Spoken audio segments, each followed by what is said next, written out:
Good morning and welcome to another episode of Ryan Phelan's epic morning show in the mornings in Calgary in the morning.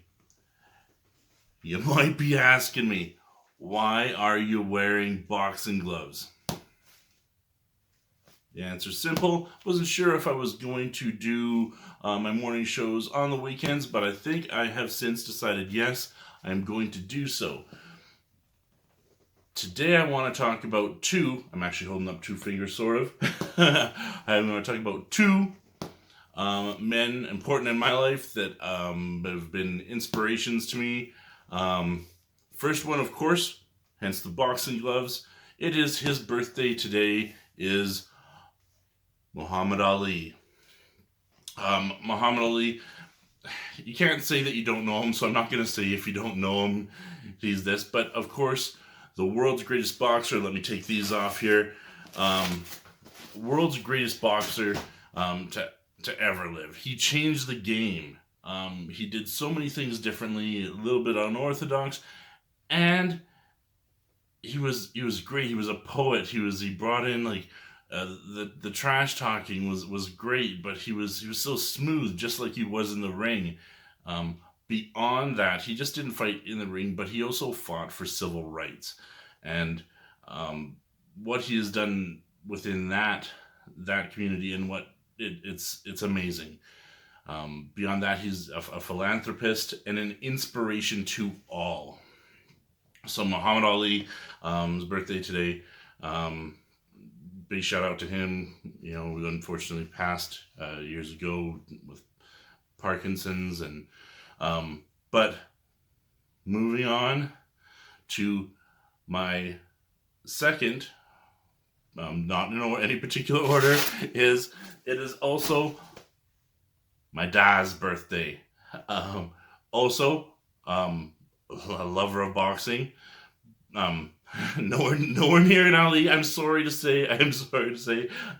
But a great fighter nonetheless. Has done lots of amazing things when it comes to marketing and businesses, and just what he's accomplished as a person is really good, and he's an inspiration to myself, and I know my brothers as well. So big shout out to Da on your birthday today. What really, we're talking about boxing. Well, I'm wearing the boxing gloves. I have the wraps on. Again, I thought you liked talking about real estate. I do. There is something that you can learn from boxing and apply it to real estate. So there's a lot you can learn from boxing and apply it to real estate, if you know what I mean. I'm just joking. But there's a lot you can learn from boxing and apply it to real estate. Number one, let's talk about the telegraph. So in boxing, or at UFC now too, telegraphing is when you have a tell, right? You're going to do a move. You're going to perform an action, and you're going to reveal it to your opponent, and not intentionally, but the telegraph is where they see it and they go, oh, okay, they recognize that you're going to do this motion, and it gives them a heads up. It's not a good thing to have a telegraph, but it's a great thing to be able to recognize in your opponent. So that would be where maybe before someone goes to throw a hook, they kind of dip their shoulder a bit, and you can see that coming around. It might not be quite that obvious, but in boxing, that's what it would be. Many, many different types of telegraphs in boxing, just like there are many different types of telegraphs in real estate. Let's talk about a few of them. So this is so you can avoid them when you're selling a property, or maybe pick up on them when you're going to buy a property. So we're going to talk on two specific ones. One, I love it when a home is staged. There's a couple things that you should know when a home is staged. It's not cheap. And maybe by chance they could have done it on the cheap, but the home is beautiful. It's all has all new furniture, and it looks fantastic. It's very trendy, but they have paid for it usually, and they paid for it. So there's motivation there. right? And they're continuing to pay for it on the monthly. So staging is one thing. Now, maybe they're just really neat people, though, and they have really good tastes in things. I know my sister is one of these, or both of my sisters. They have, um, fantastic decor in their houses, and you would swear that it was staged. It is not. So, um, getting back to the staging thing, maybe these people have moved out, right? If it's staged. So one thing to check is the fridge. Now, sure, the fridge might be seemingly full when you open it. Take a quick peek, open it up. Oh, it looks full. Close the fridge. But if you open the fridge and it's full, but it's like cans of pop and juice and nothing is really perishable. That's a sign that they have moved out of the house. Or it could be that they live a life of eating out and delivery. So I mean, you gotta watch and just don't make too many assumptions. But these are little tells that you can pick up on. Second thing is when it is a family home or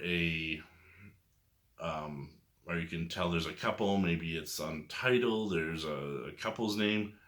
But when you go there and you're checking out the house and checking out the closet space, you notice all men's clothes or all women's clothes or all just one size of clothes, right? That could be a tell that maybe there's some trouble there, right? Maybe that they're selling the matrimonial home. So these things here, these are little tells. A great realtor will have a ton of these things to telegraph and to watch out for. Their job is to protect you from revealing your motivations to the buyer, or on the flip side, when they're helping you out as a buyer, is to pick up on these clues when showing and saying, hey, here's maybe why there's motivation.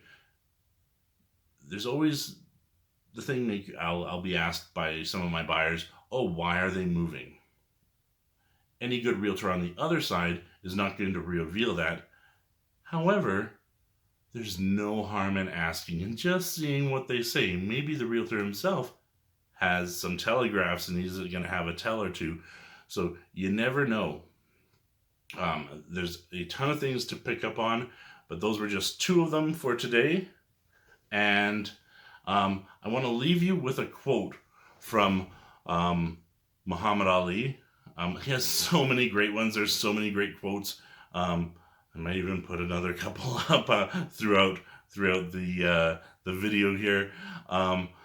But one of them that he said is, "Don't count the days, make the days count." I love that quote. And Muhammad Ali, my dad, happy birthday.